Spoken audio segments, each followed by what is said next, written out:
ay si President Marcos laban dito sa banat at maaanghang na salitang binitawan ni former President Duterte doon sa huling prayer rally sa Liwasang Bonifacio. So ngayon guys, hindi na po talaga nakapagpigil itong ating presidente. Kasi guys, literal na insulto po ito sa ating Pangulo, lalo pat sabihin natin ngayon na ang ating Pangulo nasa Germany. Well, maganda nga guys yung balita kasi nakapagtala po ng 4 billion investment itong ating presidente sa loob lamang po ng kanyang tatlong pagtatrabaho. Diba, 3 araw na pagtatrabaho doon sa Germany para i-secure niya ang ating bansang Pilipinas para magkaroon ng madaming trabaho, tumaas nga yung employment rate natin, diba? So, nakaka-insulto sa ating Pangulo na full schedule na nga siya, hectic ang kanyang schedule, tapos malalaman niya na sinisiraan siya ng dating Pangulo na pagala-gala lang daw. Akala mo naman yung taong to, hindi naging presidente, alam niya naman yung ginagawa ng ating Pangulo. Kasi naging Pangulo din siya. So kaya nga guys, napakalaking insulto. Kung kaya't itong si President Marcos, abay, sumagot na. Hindi naman po ito senyales ng pagkawalang respeto, pero pinapaliwanag niya kung bakit siya nandoon sa Germany. Kasi 'di ba sabi nga ni former President Rodrigo Roa Duterte, ang ginagawa lamang daw po ni President Marcos doon sa Germany ay pagala-gala. Na napaka-ironic talaga guys. 'Di ba? Isipin niyo, prayer rally 'yon para suportahan si Kibuloy. Prayer rally para ipagtanggol ko ang SMNI. Ngunit sa hindi inaasahang pagkakataon, walang ibang binanggit itong si Duterte, kundi Marcos. Cha. Diba, yan lang yung kanyang binanggit, tapos binastos niya pa. Itong si Apulacay, nakala mo naman, siya, diba? Lumuyo kung sa Visayas pa, nalagpasan niya yung accomplishment at leadership ni Apulacay, one of the best president, abay binastos niya din doon. So, sa pagbabastos niya kay Apulacay, abay hindi din nakaligtas itong si President Marcos. Sinabihan niya na pagala-gala lang.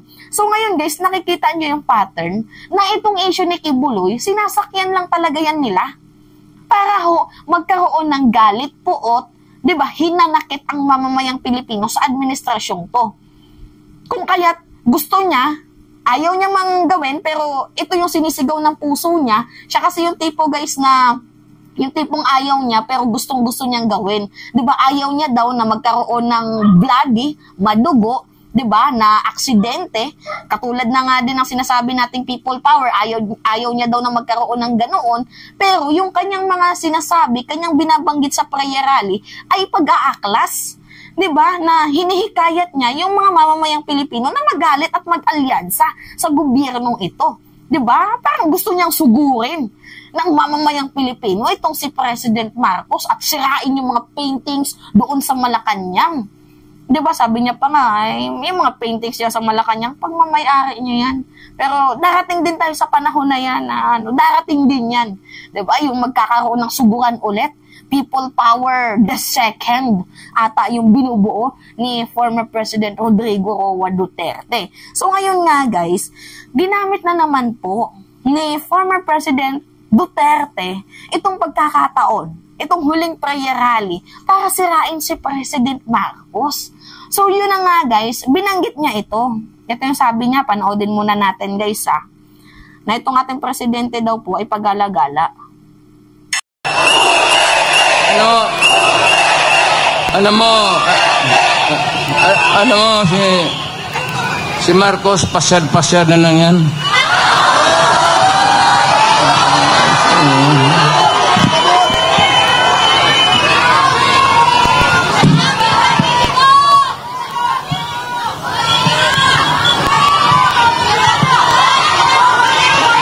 Wala nang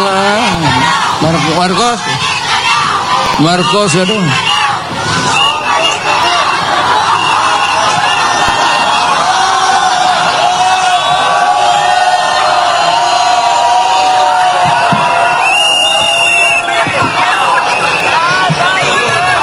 Oh, yan, 'di ba? Marcos, Gala-gala lang yan. Tapos ito namang mga hunghang, tuwang-tuwa pa. Bumalik ka na. Bumalik ka na. Sige, pabalikin nyo para magkaroon ulit ng madugong AJK, extrajudicial killing. Sige, pabalikin nyo ulit para, ibigay na naman. Ibigay tayo doon sa China. Sige, pabalikin nyo ulit para magkaroon ng sandamakmak na utang ang Pilipinas. Sige, pabalikin nyo ulit yan. Diba? Yan yung gusto nyo? Malawakang corruption? Ay naku, sinasabi ko sa inyo, baka pagsisihan nyo yan.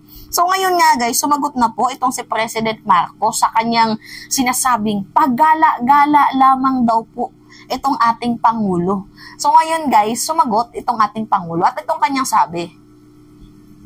Ito yung schedule ko. Saan yung pasyal? This is my schedule for today. Where's the paseo? Wala. Yung kasama nyo kami. We don't make pasyal. Even in the places that I know or I've spent a lot of time with, hindi ko napupuntahan yung mga dati kong pinupuntahan because we're here to do this. And as to the other comments, confused kasi ako sa KPRRD, papalit-palit eh. So I'll have to examine it further, read it kasi very quick ko lang narinig ang balita, kanyang mga remarks. So we'll tignan ko muna kung ano ba talaga yung sinabi niya para maintindihan ko dahil hindi ko talaga naintindihan kasi parang naiba, bawat salita niya iba eh. So we'll try to make sense of it. Okay, narinig nyo naman guys. Napaka-humble po talaga ng ating Pangulo. Kaya niyang i-separate yung trabaho at sa mga toxic traits nitong mga, katulad nila Digong, di ba? Mga basher. Kaya niyang i-handle yung trabaho sa personal issue. At kagaya nga ng sinabi ni President Marcos, ako talaga ay, nahiwagaan kay FPRRD. Diba? Hindi ko talaga maintindihan kung anong kanya mga pinagsasabi. So yan kasi guys yung tinutukoy ni President Marcos na may pabago-bago siyang statement. Katulad noon, diba? Sabi niya may presidente tayong adik, presidenteng bangag.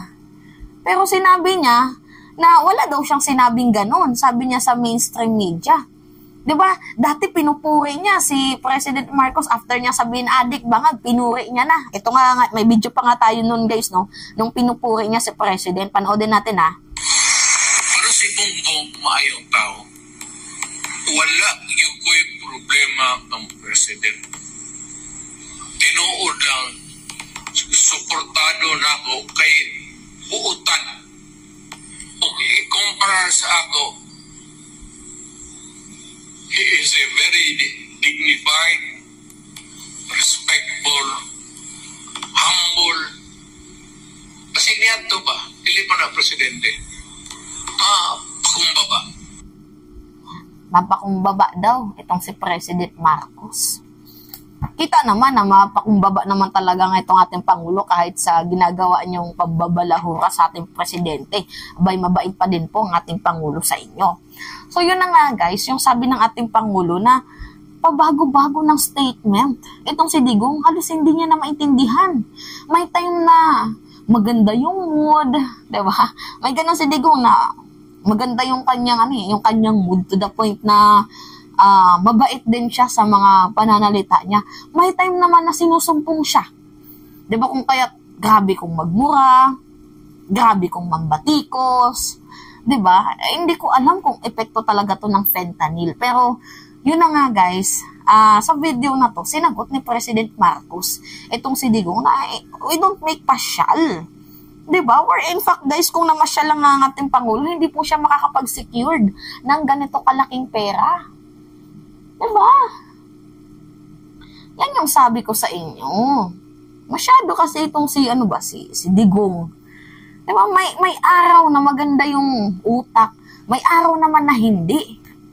Maawa naman kayo sa matanda. Uy, matanda na tao, pagpahingahin nyo na. Diba? Kung ano-ano na yung naiisip, ipa-check up nyo na yan. Hindi yung sinasama nyo pa sa iba't ibang klaseng prayer rally. Diba?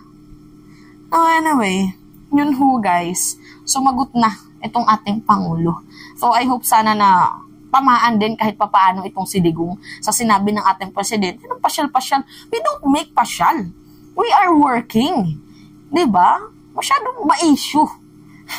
But anyway, it's me again guys. Si Mima Alicia nyo. Nagbabalik ulit para sa ating panibagong